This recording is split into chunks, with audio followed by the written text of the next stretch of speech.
Hey, what's up guys? So we're going to be casting this game between HKC Wushu here in the blue at 1230 versus Against here in the red at 1274. So I'm very happy to see Doomcal see some play because when this card got reprinted, no one really played it. And I remember when it was reprinted in Gold Series, people got excited.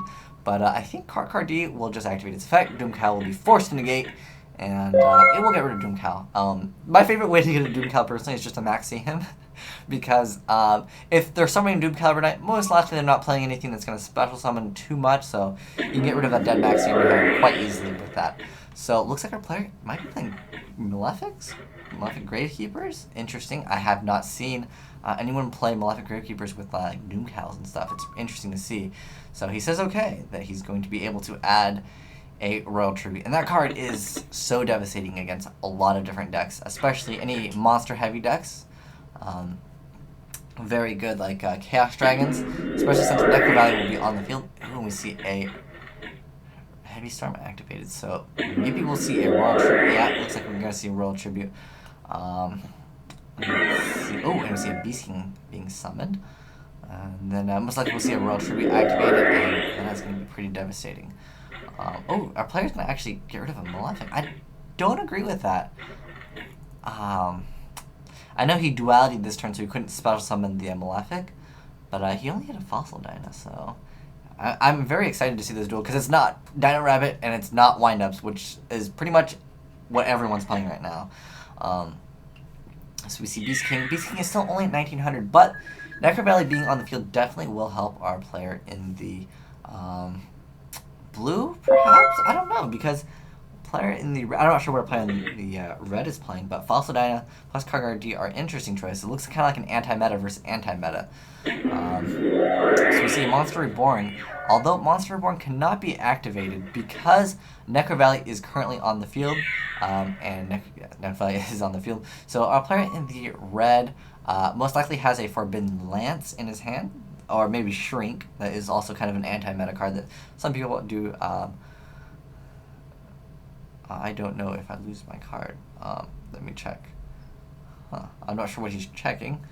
But I mean, you cannot even activate Monster Reborn. So our player in the blue is saying, go ahead, add back the card. Because technically you couldn't... Oh, okay, I guess it's fine. So he's going to MST it anyways. So in that case, he could activate Monster Reborn. And Bible is going to attack, and Forbidden Lance, what do you know? I didn't see that one coming. But yeah, Forbidden Lance is a very good card because it gets rid of problematic cards like Bottomless, I guess, if you're playing anti-meta, which can hurt. And most likely he will be making a Lagia. And this is why I personally feel Hydrograddon is really good, because Hydrograddon still allows you with that other monster to attack. And getting an extra 1600 damage is pretty good. And we see a Necro Valley being activated, and he's asking if that's okay, and I would let that go through. I personally would negate the Lure of Darkness though, because if he doesn't have anything, you just beat him down. I guess he's going to remove that, and because you don't want the player to draw into a Spy. Ooh, and obviously he'll have to negate that. He does still have to remove the Stardust though, so. That Guaiba really did help out. I mean, he technically had to use Guaiba plus Lance to get over the Beast King, but he netted an additional plus because Lagia is always a +1, pretty much. I mean, unless he attacks into a Raikou. So let's see what a player in the blue is going to be able to do. If he can go for another Malefic, though, doesn't look like it's going to happen, though. Can just go for the attack again. Maybe we'll see. No, actually, you can't drop Gores, because Gores is a pretty good card against Dino Rabbits, as long as they don't have Dolka out. So he's going to set one.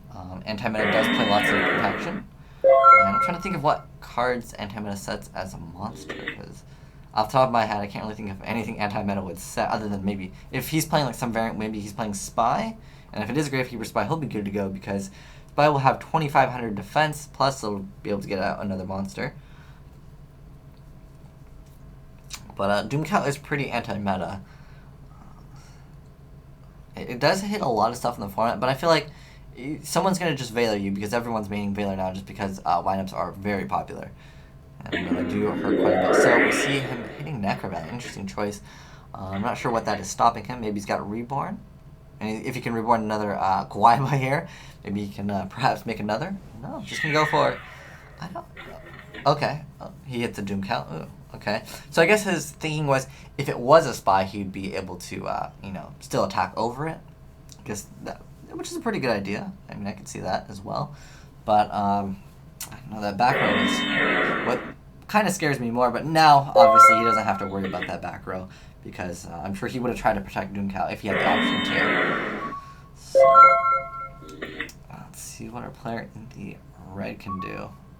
I really felt like our player in the blue was really good there with he had real tribute, he had Necro Valley up on the field, he had a pretty decent field, and he had Beast King too. Like he had a decent setup for a while, but yeah, unfortunately MST ruining Necro Valley kind of hurt. So our player in the blue needs to make a play right now because obviously these two back rows probably aren't going to be anything. He's going to just reveal a trade-in to show that he has nothing. So definitely that Logia won him the game because if that Malefic would have came out and like ran over Logia, it would have been problematic. But it's interesting to watch just like slower decks because everyone again is playing windups and Dino Rabbit, and they're not very fun to watch because people usually quit those duels. Oh, let's see what he had in his back. Oh, he had a Forbidden Lance and a Starlight Road. Our player in the blue had Skill Drain. Oh, he's not gonna. He already left the game. But yeah, if he had that Skill Drain just maybe just a little bit earlier, that Forbidden Lance would have been so useless because Beast King at 3,000 is pretty hard to deal with. I mean, Logia couldn't even get over it, but unfortunately, that is something that happens with anti-meta. Sometimes you just can't draw the cards to set up for your essentially your lock. But thanks for watching, guys. Asian Eyes White Dragon, signing out.